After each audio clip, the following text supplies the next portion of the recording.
Well, good morning and welcome, everyone. Jim Brett here of the New England Council. We're so pleased that so many of you could join us for this morning's program.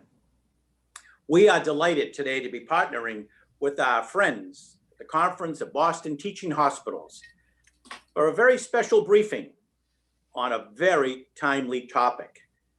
So many of us are thinking how we can get ourselves and our loved ones vaccinated against the COVID. And we've heard all the horror stories about the long waits and the disorganization at some of the mass vaccine sites. But by all accounts, the site at Gillette Stadium here in the Commonwealth of Massachusetts has been very successful. And so we are fortunate today to be joined by one of the local medical experts who's been involved in running that site, who can tell us more about the planning and the organization that has gone into this very significant undertaking. And now I'm very pleased to introduce Tish McMullen. Many of you know that she's the executive director of the Conference of Boston Teaching Hospitals, but she's also the co-chair of the New England Council Healthcare Committee. And I should add, today's program was her idea. And so I am just so pleased to hand it over to Tish to introduce our guest speaker. Thank you, Jim, and thank you to the team at the New England Council for your friendship and your partnership with us through this pandemic. Today, I'm honored to introduce Dr. Eric Goralnick. He is an emergency medicine physician and currently serves as medical director of the Emergency Preparedness and Access Center for Brigham Health. In this role, Dr. Goralnick leads system-wide efforts to prepare, mitigate, respond, and recover from disasters. He's also responsible for coordination of all outside transfers to the Brigham Health system. He has been a true leader on our front lines, helping to ensure that hospitals locally and regionally have sufficient capacity to care for patients, along with seamless access to our high-level tertiary expertise and support here in Boston. Dr. Goralnick has served our city for a long time and has been instrumental in ensuring our preparedness and effective response to so many public health emergencies and disasters, including the Boston Marathon bombings. Many lives were saved here in Boston because of the heroic efforts of Dr. Goralnick and his colleagues. He has also been the medical director at Gillette Stadium for a decade, and today he'll share with us how all of these experiences have come together to help the Commonwealth establish mass vaccination sites. Last but not least, Dr. Goralnick is a veteran of the United States Navy, and I want to thank him and recognize his service to our country. Please join us in giving a warm New England Council welcome to Dr. Eric Goralnick. Thank you so much, Tish and Jim, and I really appreciate that introduction. And the takeaway from that is it's all about the team, and we are just so thankful. We have an amazing team, and Tish has led much of that teamwork on many calls on a daily basis in coordinating capacity for hospitals across the city and the state. So thank you, Tish, for your leadership. I'm going to jump right in and share my screen. I'm going to speak for just a few minutes, and then we'll transition to some questions. So I plan on speaking for about 10 minutes or so. Can you see those slides, Tish? Does that look okay? Is it in presenter mode or is it normal? It looks smaller, Eric, than... Sorry, I'm having some difficulty. I apologize. That's okay. Give me one moment. Yep.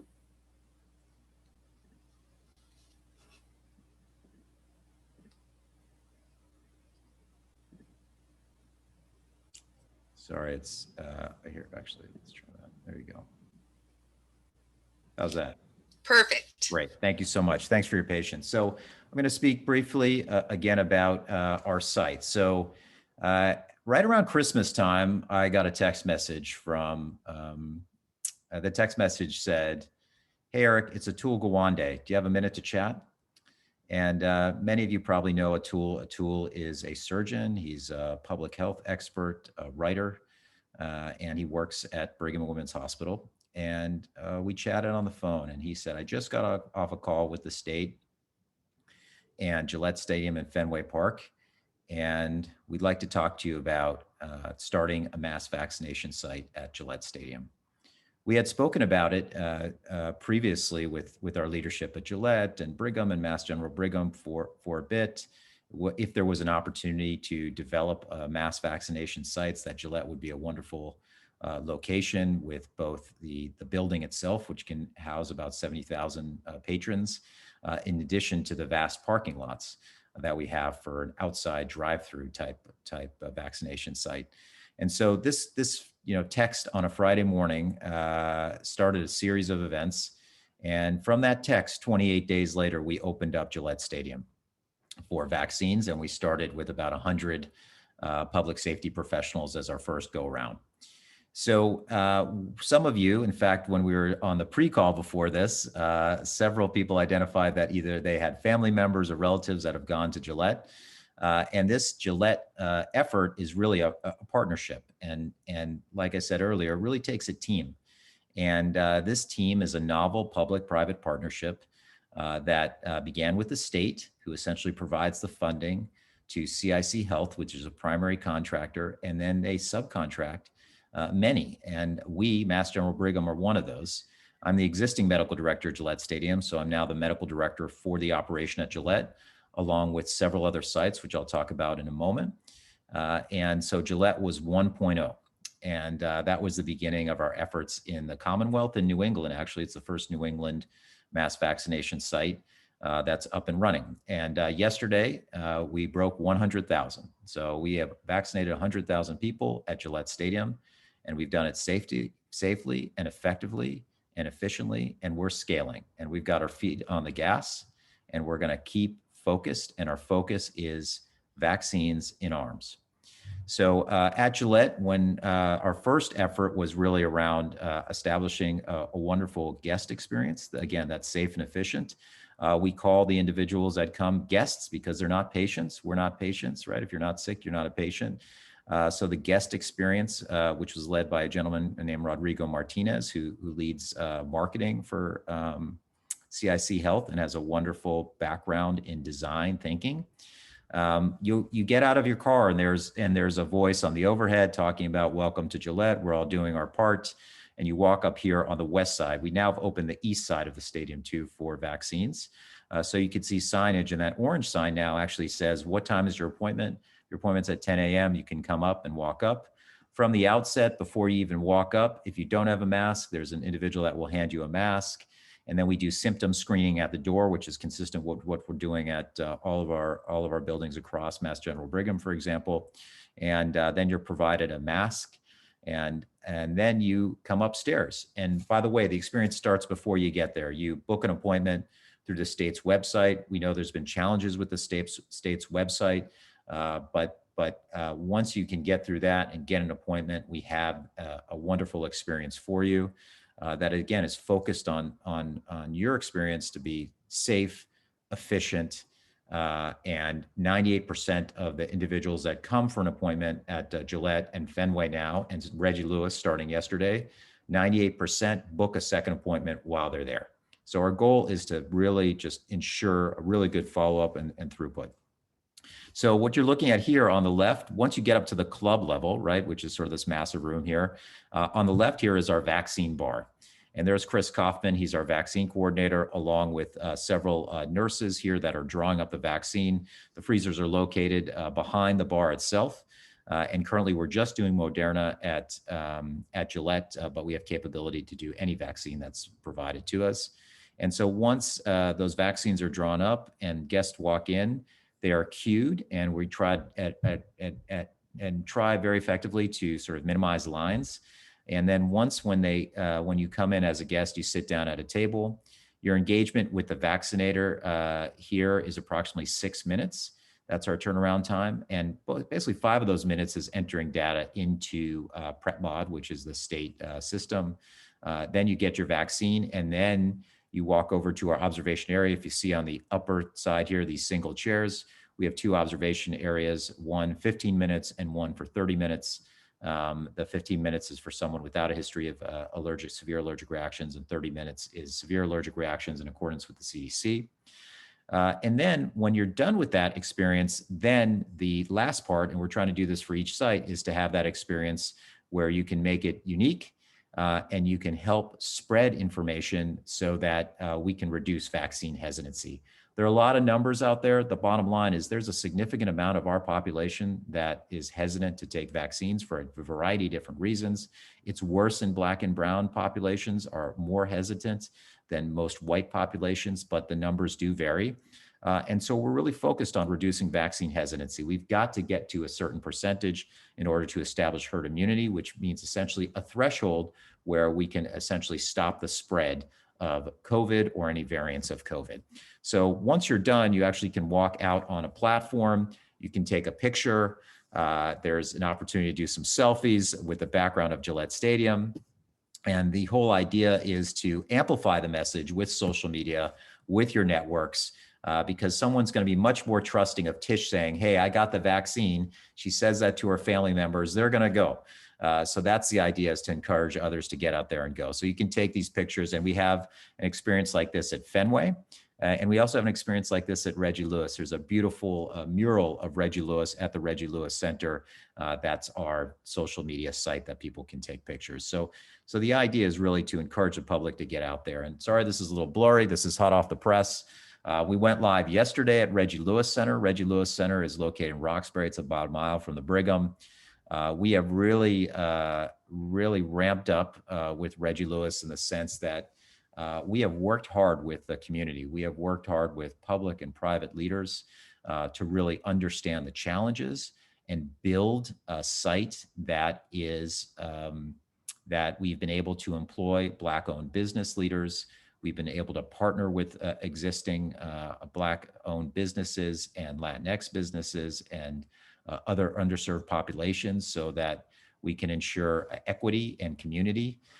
We have started with reserving 50% of the appointments for the local community, and our hope is those can be filled so we can make the case to expand that beyond the 50%. And we understand that this is a real focus, right? Unfortunately, Black and brown populations have been impacted more severely due to COVID.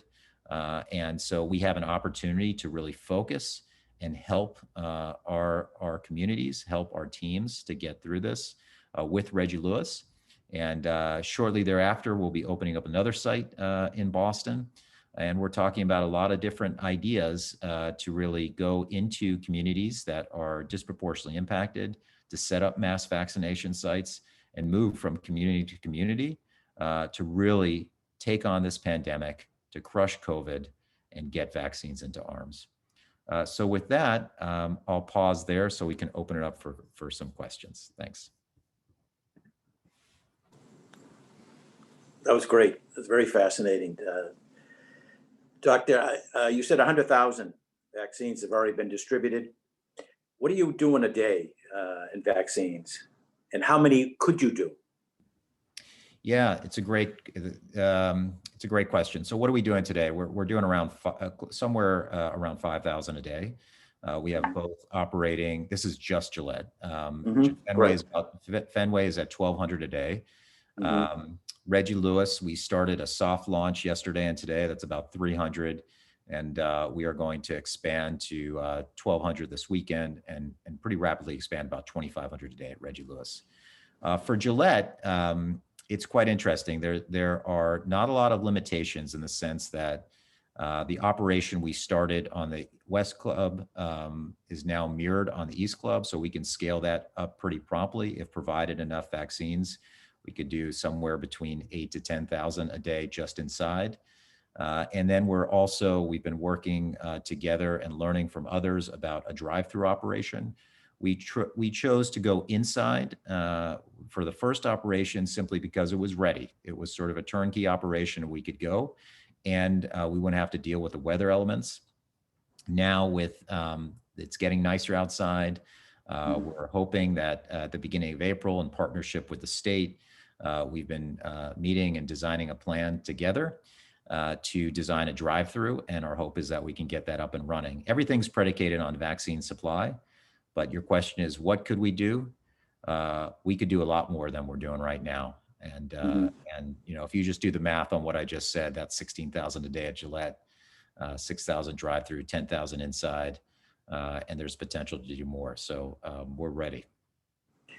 Do you think you'll be there in the fall? Because I'm thinking of the football calendar starting in the fall. Are you working with the Kraft family to say, you know, we may need to be here September, October, November. We need to find a way of working this out because of the games.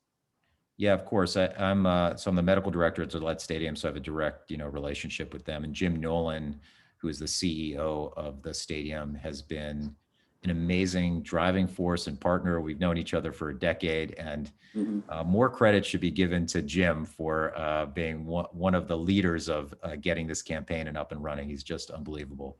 And so, of course, we're partnering with the Kraft organization and Gillette Stadium to make that happen. They have essentially said for events like Revolution Games, which will come up in April, we'll have to shut down a portion of our operations. So, for example, we would shut down one club of the two for the days of those games, but are open all the other times.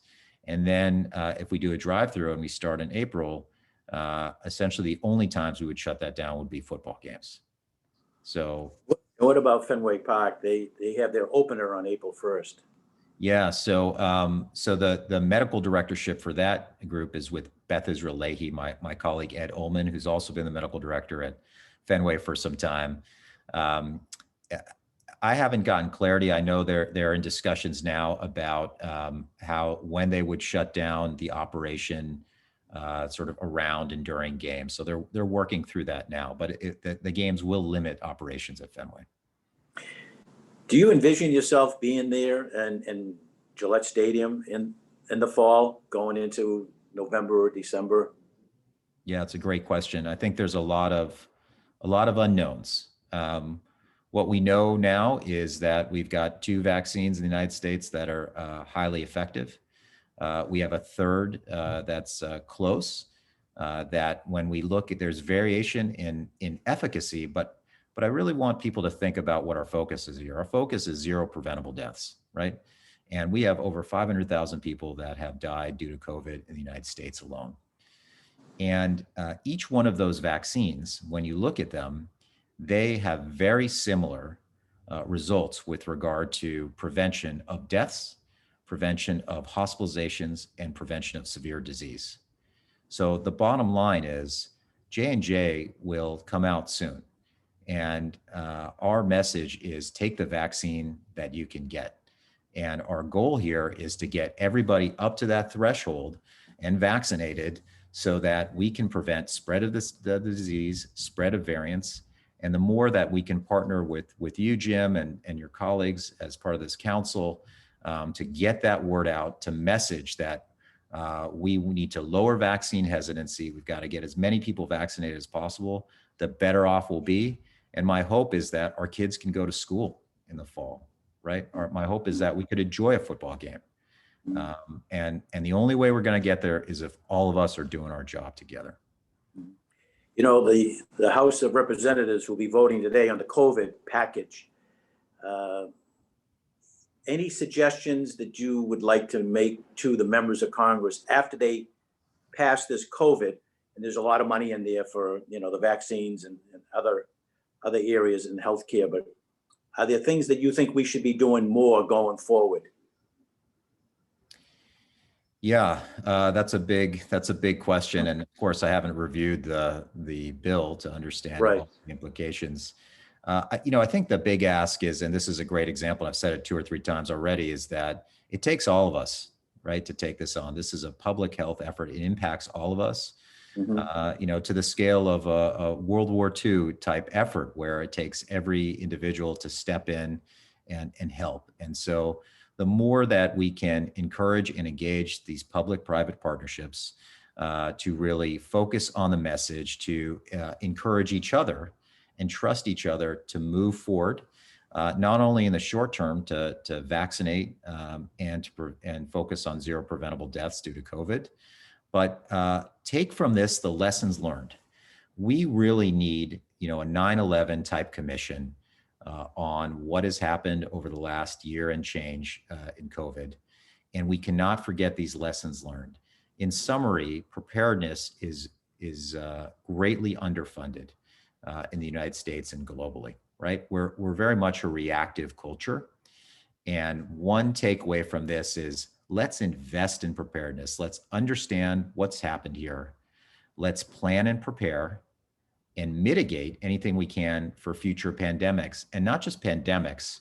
Our approach in preparedness is all hazards, right? Whether it's the Boston Marathon bombing, whether it's an earthquake or a hurricane, an investment in the infrastructure to support that type of work. I mean, look at what's happened in Texas. It's a disaster upon a disaster upon a disaster. We've got to invest as a society. It may not be sexy to invest in preparedness, but we've got to invest so that we can prevent the type of impacts that we're seeing with COVID in Texas and these other effects. Many scientists are expecting another rise in the infections. But do you believe that, or do you believe this is the beginning of the end? Yeah, it's a tough it's a tough question, and I sort of go with approach of every question is here's what we know, here's what we don't know, and here's how we're going to bridge the gap. We don't know, right? We just don't know. When we look at prior pandemics, we sort of see the two humps traditionally and we've seen that with a couple surges now. We're coming off the second surge. So we're seeing some variants. We're not sure of the potential impacts. We've seen some different impacts in different countries. But the bottom line is we've got to be ready. And I tend to not focus on the what ifs. This or that. Our role is to be ready and do everything we possibly can right now. So vaccinate, get needles in arms, take care of our sick patients, make sure that we're open as hospitals and community health centers and others to ensure we're providing care for both COVID and non-COVID patients, because remember, a lot of surgeries and procedures were delayed. We don't know the potential public health impacts of those delays. People weren't getting primary care for some time. So we're going to have a big rush in our healthcare system, and we've got to be ready for that. So I don't know if we're going to see another surge, but we're going to be ready. I mean, there are people in the medical field that feel as though we're behind the pandemic. It's weakening, and they think it's weakening because of various reasons. The virus could be seasonal. The herd immunity is kicking in. I guess it's estimated that 1 in 4 COVID infections are reported. And another reason why they think it is weakening the COVID is because of people's behavior, the vaccines. Your thoughts on all of those reasons why they think that it's weakening?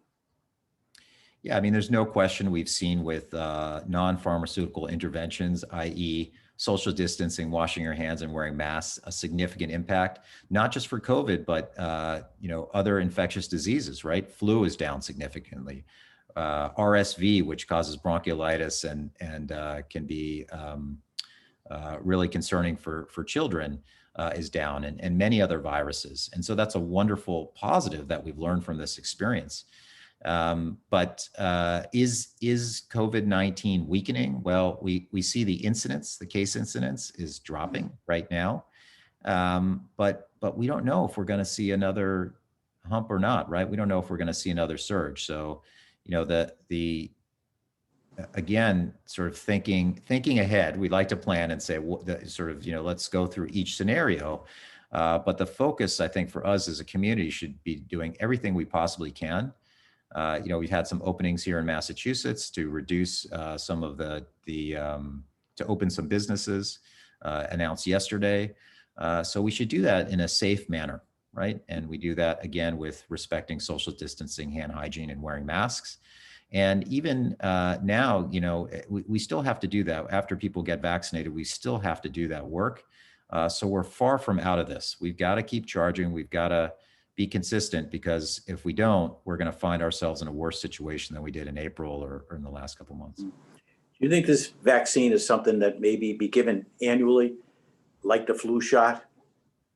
Yeah, it's a great question. It's possible. You know, we're already seeing these variants now, and we're seeing differences in efficacy on a limited amount in the existing vaccines that are out there. So we'll have to see how this plays out. I mean, that's essentially how the flu shot is designed. It basically addresses a different variant each year. So we might, you know, this might be something that we'll see for the future. I mean, if you ask me now, my guess, again, this is a guess, is that I'll probably be wearing a mask in the hospital for the rest of my career, right? I mean, we show that it reduces spread of a variety of different infections. So my guess is that's going to be a standard. Dr. Fauci says we may be wearing the mask 2022. Yeah. Well, anything Dr. Fauci says, I listen to. So. All right. I know you have to leave, but I just want to let people know that Gillette Stadium has helped boost the state standing and national vaccine distribution. Its rating shot up to 17th in per capita dose administered. And on February 1st, I think you were ranked 34th.